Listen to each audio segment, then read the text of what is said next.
अस्सलाम वालेकुम नाज़रीन, आज हम बनाने जा रहे हैं आलू गोश्त, मटन गोश्त। ये मटन जो है वो हमारा 1.5 kg है और इसको अच्छी तरह से वॉश करके सिरके से मैंने साफ़ कर लिया है।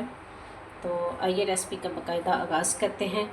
शोरबे वाले आलू और मटन को हमने बनाना है, तो इसके लिए फिर ये है कि साथ ही लहसुन, प्याज और सब्ज़ मिर्ची भी हम इसमें ऐड कर देंगे ताकि वो अच्छी तरह से मिक्स हो जाए। इसी तरह ये प्याज 3 से 4 अदद थे, इनको भी मैंने रफली ही काटा है। और इसी तरह लहसुन के जवे भी हम इसमें डाल देंगे।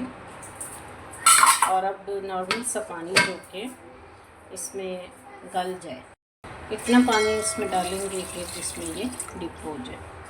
1/2 टीस्पून हम इसमें मस्टर्ड पाउडर डालेंगे, 1 टेबलस्पून साल्ट ऐड करेंगे और 15 से 20 मिनट के लिए प्रेशर को बंद करके चूल्हे पर रख देते हैं। नाज़रीन, हमारा मटन जो है वो गल चुका है। अब हम इसमें स्पाइसेस ऐड करते हैं। शामिल करेंगे 2 से 3 टेबलस्पून नहीं, ये आपका पकाने वाला चम्मच है, उस हिसाब से आप डाल दें।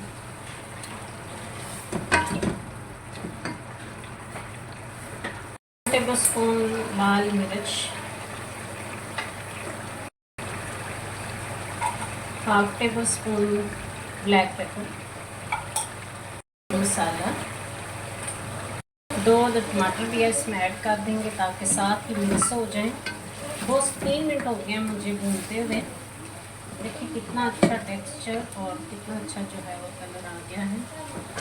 1 टेबलस्पून नमक मैं शामिल करूँगी। गोश्त को गलाने के टाइम भी हमने शामिल किया था, बट अब दोबारा से आपने चेक कर लेना है। अब 2 से 4 मिनट हो गए हैं, तो अब हम इसमें आलू शामिल करेंगे। आलू इसमें ऐड कर दें। इनके अच्छी तरह मैंने वॉश करके स्टार्च निकाल ली थी। 2 से 3 मिनट भून के फिर हम इसमें पानी गलाने के लिए डाल दें।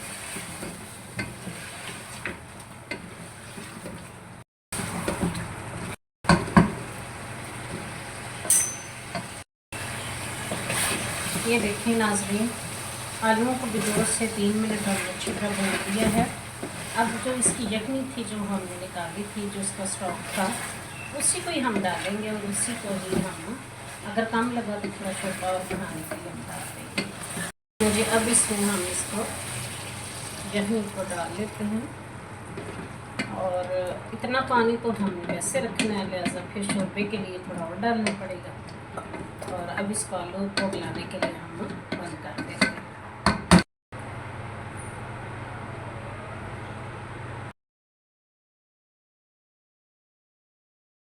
हाँ जी नाज़रीन, ये मैं सब्ज़ धनिया इसमें ऐड करने लगी हूँ। हमारे आलू तकरीबन गल चुके हैं। अब हम इन्हें 2 से 3 मिनट के बाद इसे उतार लेते हैं,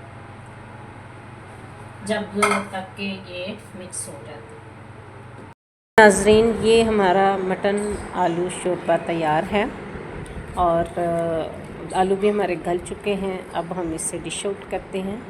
ये देखें कितना मज़े का रेडी हो गया है। ऐसे में मेरे साथ जो नए नाज़रीन अभी मुंसलिक हो रहे हैं, वो मेरे चैनल को ज़रूर सब्सक्राइब करें, लाइक करें, शेयर करें, दुआओं में याद रखिएगा।